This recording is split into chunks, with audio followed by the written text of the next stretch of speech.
c'est l'un des grands plaisirs de l'écriture, c'est de s'insérer dans le fleuve gigantesque de la littérature qui nous précède. Mais on s'y insère par des prélèvements microscopiques. Il y a dans l'œuvre des mers, où il est... Je parle d'un pays rude, d'un pays sauvage, etc., mais j'ai lu Proust. Et de temps en temps, il y a un personnage qui patine sur une consonne. Ça, c'est du Charlus, etc., etc. Donc j'adore absolument. Ça, c'est un élément du plaisir de l'écriture et de la lecture, il me semble. Vous avez ici des auteurs qui font ça constamment, il me semble, n'est-ce pas? Par exemple, j'ai inséré, vous voyez, toute une citation du Camposanto, que je ne connaissais pas, du Camposanto de Sebald. J'ai découvert l'œuvre de Sebald il y a 2 ans à peu près. Et elle m'a fasciné. Et tout à coup, dans ce texte merveilleux sur la Corse, et sur les morts, sur les cimetières, c'est un texte sur les cimetières de la Corse, et il y avait des légendes selon lesquelles, de temps en temps, dans la rue, vous aviez les gens, plus petits qu'ils n'étaient dans leur vie, mais enfin encore bien vivants, et puis qui revenaient comme ça en bande. Alors j'ai cité tout ça. Alors bon, celle-là, je ne pense pas que beaucoup de gens la détecteront, mais enfin, il y en a d'autres qui sont évidentes, il me semble. Donc ça, voilà, c'est devenu un procédé acceptable, disons, c'est-à-dire parce que c'est du vol en un sens. On dit pas, on ne donne pas l'origine de la citation. Je ne sais pas si, par exemple, il y a à la fin de la scène où Bormann est allé dans la boutique du marchand de titres et qui lui a donné le titre, le vieillard lui dit bon, mais voilà, il lui donne, et puis il dit excusez-moi, il faut que je passe, on m'attend à la synagogue. Et puis il y a ensuite en bas une note de l'éditeur, il dit il y a sur le manuscrit une addition marginale, non intégrée, il faut que je parte, un insecte m'attend pour traiter. Ça, c'est du Saint-Jean-de-Perse. Voilà. Donc, voilà. Il y a aussi peut-être un élément assez intéressant, c'est que à 2 ou 3 reprises dans le texte, j'indique le jour où, en me promenant, c'est toujours la promenade, j'ai fabriqué cette phrase-là. Donc il y a aussi une stratification là, de temporalité et de traces et de repères de la genèse du texte, si vous voulez. Donc c'est assez riche, tout ça. Écoutez, si j'avais écrit les merveilleuses nouvelles dont je rêvais, je les aurais laissées telles quelles. Mais il me semblait qu'il y a quelque chose qui... Je pense qu'il y a... J'adore la nouvelle, mais il faut que ce soit parfait. Mais au fond, me manque dans la nouvelle précisément tous ces échos, toutes ces correspondances sur lesquelles vous venez de m'interroger. Et votre question m'a permis précisément de préciser que tout ce système d'écho, au fond, il n'est pas différent du projet lui-même. N'est-ce pas ? C'est-à-dire, c'est un peu paradoxal. C'est-à-dire, il y a 2 choses. Il y a centrifuge et centripète, quoi, au fond. Et les allusions, les petites citations que je fais, par exemple de Proust, d'un mot, dans certains cas, il n'y a que moi qui peux savoir d'où ça vient, eh bien, ce sont, elles ouvrent sur la littérature.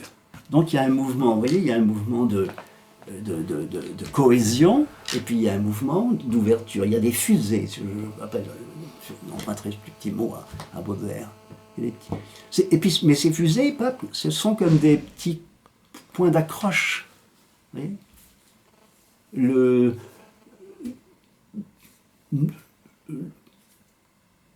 L'écrivain, c'est tous les écrivains. Il appartient, et donc il prend modestement, légèrement, sans quoi c'est du plagiat. Voilà, vous voyez, il y a une différence. Mais c'est un procédé ou un processus, je crois, qui est assez moderne, qui est assez récent. Autrefois, on n'avait pas le droit, il fallait citer. Et ce jeu, c'est une dimension ludique de la littérature contemporaine, me semble-t-il. Et voilà, notre monde est un monde, bon, évidemment, où la littérature n'a plus beaucoup d'importance, mais pour certains êtres, oui, et pour cela, il y a la littérature contemporaine, et puis il y a tout ce qui précède. Donc nous baignons dans... Plus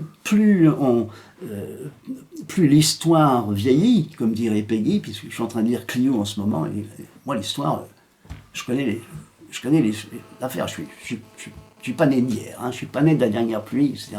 Eh bien, plus on progresse dans l'histoire, plus s'accumule la quantité de livres écrits, alors évidemment avec là aussi les deux tensions opposées qui sont que, personne ne peut tout lire, mais qu'il y a quand même, dans cette multiplication infinie des œuvres,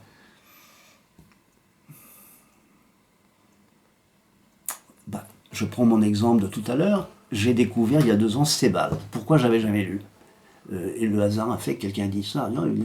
Et j'ai trouvé que c'était un de mes auteurs, si vous voulez, un écrivain que j'aurais aimé être, certainement. Enfin, il a fini tragiquement, bon, donc jusqu'à un certain point. Voilà. Je pense que c'est très intéressant. Cette espèce de petite... oui, c'est comme je vois ça visuellement, parce que je suis très visuel, j'ai pas de pensée. C'est là encore une autre... J'ai jamais d'idée. Mais des mots viennent vers moi, des bouts de phrases souvent, et ça c'est toujours des situations... c'est comme ça que Proust a commencé d'ailleurs. C'est extraordinaire parce que... Tiens, il faut que je dise ça demain. Je vais à la Sorbonne une conférence comme ça sur comment Proust m'a influencé, s'il m'a influencé, parce que précisément il avait l'intention de faire, comme vous savez, un essai. Mais c'est le moment où tout à coup un personnage apparaît dans la bibliothèque du duc de Guermantes qui aime Balzac. De Balzac, on passe à la bibliothèque dans laquelle se trouvent les Balzac. Et alors là, c'est le roman, ça commence. Non seulement j'ai lu Proust, mais enfin je l'ai étudié, puisque j'ai transcrit les cahiers de brouillon, enfin certains cahiers de brouillon de la recherche, et en particulier les tout premiers, les débuts. Donc c'est pas seulement lire ici, mais je n'ai jamais senti qu'il y avait un problème, que Proust me posait un problème pour être moi-même, si vous voulez. Il m'a jamais... Donc ça c'est la première réponse. La question maintenant de savoir, je n'ai jamais non plus voulu faire du Proust ou transformer Proust, je ne crois pas. Mes phrases sont très longues, mais alors, encore une fois, c'est la raison pour laquelle j'avais commencé à parler de ça. Excusez-moi, je n'ai pas d'idée. Proust, c'est un moraliste, et c'est quelqu'un qui analyse tout le temps. Donc j'ai aucun danger là à me sentir chez moi dans ce genre de choses. J'adore. Je crois que s'il y a une chose qui me rapprocherait de Proust, c'est l'humour, la drôlerie. On sous-estime, on sous-évalue énormément la drôlerie du texte proustien. Mais c'est une drôlerie aussi du savoir, car cette chose dont je vous ai parlé tout à l'heure, c'est-à-dire toutes ces petites citations et allusions, c'est aussi une façon, là aussi, il faut supposer que le lecteur, ou que certains lecteurs, auront lu tous ces textes et reconnaîtront ici et là... c'est d'ailleurs pas mon point de vue initial n'est pas que le lecteur reconnaisse ces allusions. Ça m'amuse beaucoup et ça me porte. J'aime ce tissu, si vous voulez, qui s'étend dans le temps et dans l'espace, puisque je cite à la fois des étrangers, des auteurs de l'Antiquité et d'aujourd'hui. Comment va-t-on d'un café à Saint-Pierre-et-Miquelon à... D'un café presque où on se battait. Hein. Où il pouvait y avoir de la houle, hein, ça pouvait être... oui. Alors, va-t-on d'un café à Saint-Pierre-et-Miquelon... Un café de Terre-Neuve, oui. À Marcel Proust et à... Ah. Comment va-t-on d'un café de Terre-Neuve, batailleurs, enfin, de pauvres Terre-Neuve, c'était effroyable, leurs conditions de vie. Nous étions, ma sœur et moi, nous avons été, pendant des années, petits, les mascottes des derniers Terre-Neuve. C'est-à-dire qu'on nous asseyait sur le comptoir de zinc et ils nous prenaient dans leurs bras, etc. Donc on avait ce rôle que nous détestions, évidemment. Alors comment va-t-on de là et d'un monde où, comme je l'ai dit tout à l'heure, il n'y avait pas de peinture, pas de musée? J'ai été sauvé par le théâtre. Il y avait un théâtre local, paroissial. J'adorais. Je revois il y avait la scène de théâtre. L'intensité lumineuse de la scène était magique. Et d'ailleurs, je l'ai remise dans le démon rassembleur. Mais alors, comment va-t-on de là à Proust? Eh bien, j'y ai jamais pensé, mais je vais vous répondre par un très très lent et très très difficile voyage. En ce sens que, par exemple, pour me familiariser avec l'art, il m'a fallu des années et des années. Je ne savais pas ce qui était beau et ce qui n'était pas beau. Et par exemple, il n'y a que tout récemment que j'ai commencé à goûter l'architecture.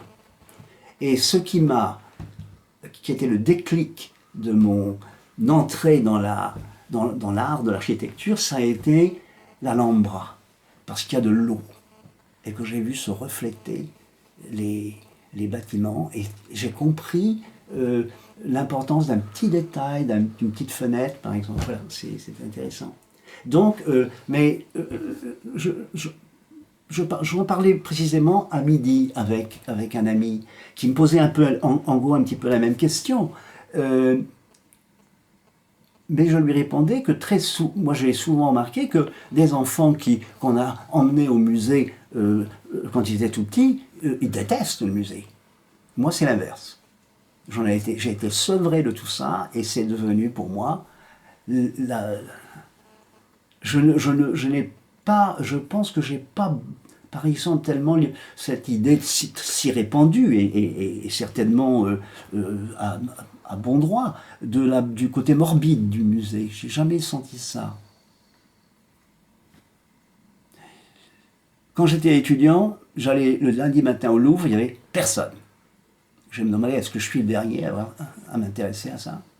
Aujourd'hui, on ne peut plus y aller, puisqu'il y a tellement de monde et ça hurle tellement qu'il n'est plus possible. Quand va-t-on d'une langue orale populaère, pas pauvre, parce que les langues populaires pas, mais comment va-t-on de là à... Eh ben moi j'ai su que je possédais la langue française. J'ai toujours été... J'étais plus fort que mon prof, je savais. J'étais incapable de donner une règle de grammaire. En particulier, il y avait une chose que je ne pouvais pas comprendre, c'était le complément du nom. Qu'est-ce que ça peut être? Qu'est-ce que c'est le complément? Et évidemment, à chaque fois qu'il y avait un complément du nom dans le texte, on m'interrogeait. Je disais complément du nom, mais simplement parce que c'était pas parce que je comprenais ce que c'était, mais parce que j'étais interrogé et que j'étais le seul speaker autorisé, pour ainsi dire, à parler du complément du nom, parce que précisément, c'était un concept qui m'échappait absolument. Donc voilà.